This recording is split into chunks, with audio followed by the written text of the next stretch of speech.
Hi guys, what's up? Welcome back to my YouTube channel. Kung bago ka pa lang sa aking YouTube channel, don't forget to subscribe. So, bago ang lahat, bago ko po ipakita ang aking content for today. So, sasabihin ko po na ako muna po ang papalit sa vlog ni Jera Mablon. Dahil po si Jera Mablon ay busy po talaga siya. Kaya, syempre sayang din po kung hindi ko po ipagpapatuloy ang kanyang vlog. So, ako po ang kanyang ate. So, syempre tapos na. Ipapakita ko po ang aking content for today. Syempre bago ang lahat, itawagin ko muna aking kasama na ang aking kapatid na maganda.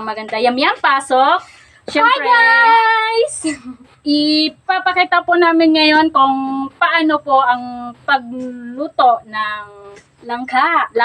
Ginataan langka dito sa aming probinsya or bukid. So, syempre kailangan natin ng langka. Ito po, nyog. 2 pirasong niyog po ang At syempre, hindi mawawala ang daing. Kasama din po, asin, may paminta din po kami at syempre may sibuyas. Ganito lang po kaliit ang sibuyas. Syempre wala po kami budget. Tapos, and then, hindi na rin po kami bumili ng luya kasi po syempre sa paligid po namin may pananim po ang aming tatay. Yes. So, syempre, hindi po sasarap ang ginataan langka kung walang tanlad. So, syempre start na tayo sa paggayat yam. Syempre naman. Saan yung ating... So, kunin muna yung kutsilyo. So, syempre, ito po yung aming salaan para sa gata mamaya. Sasalain po namin yung kanyang pigang ginata, nyog. So, gagamit po kami ng ilang basong tubig. Gagamitin namin. 2 na lang po siguro para mas masarap siya. Para hindi siya gaanong Para malapot. malapot po ang kanyang gata. At syempre po, hindi po namin makakasama sa content na to ang aming mother. Kasi po siya ay busy. At si father naman po nagtrabaho. Huwag mo na i-slice ng maliliit yan. So, siyempre, kailangan po natin ng 2 basong tubig. Ayan.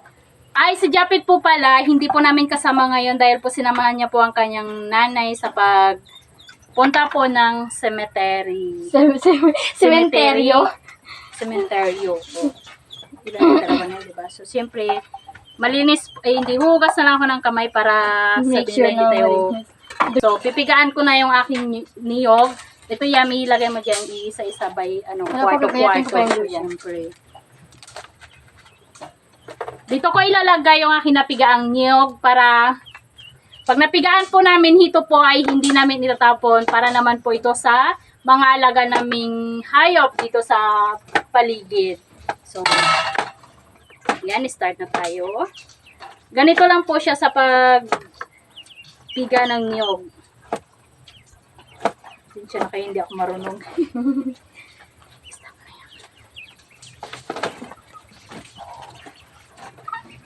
Nalagay na natin yung langka sa kaldero. Lalagay mo natin siya bago natin siya gataan para malambot. Siyempre, isasalangan natin siya. Ito po siya, mga ito po siya. So, siyempre, lagay mo na namin. Pasensya na po kayo sa kaldero, talagang probinsya po talaga yung kaldero namin. Kasi hindi po kami gumagamit ng uling kahoy po talaga dito sa bukid.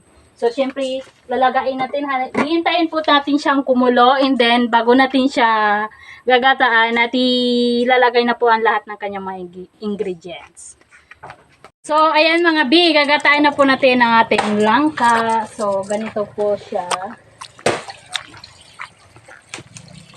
So, ayan.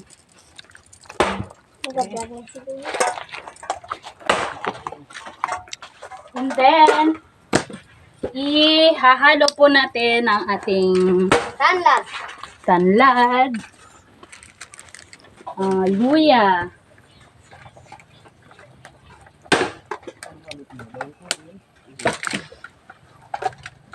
and then sibuyas.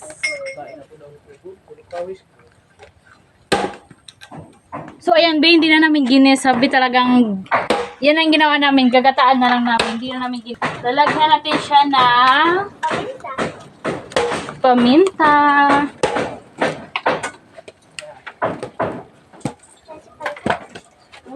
So, ayan. So, ito mga B, kaya ito ang purpose ko, kaya hindi ko tinapon yung sapal. So, ganito ang gagawin ko.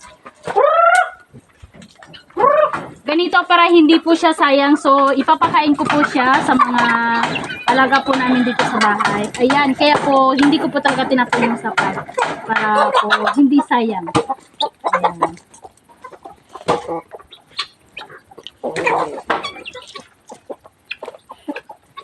Ayan po yung itik po ni Japet bagong pa ano lang. O di ba nakakatuwa pag ganon karami yung pinapakain, gaganahan ka talaga magpakain sa mga alaga mo. Luto na, ahunin na po natin siya para po makamukbang na tayo. So ngayon magdadalawang content po ako. Pangalawa po yung pagmumukbang. Sisya na po kayo, first time ko po kasi talaga ma-expose sa camera. So ingat po kayo dyan. Abang-abang na lang po kayo sa next content ko sa mukbang. Kung bago ka pa lang sa aking YouTube channel, don't forget to subscribe. So, bye-bye!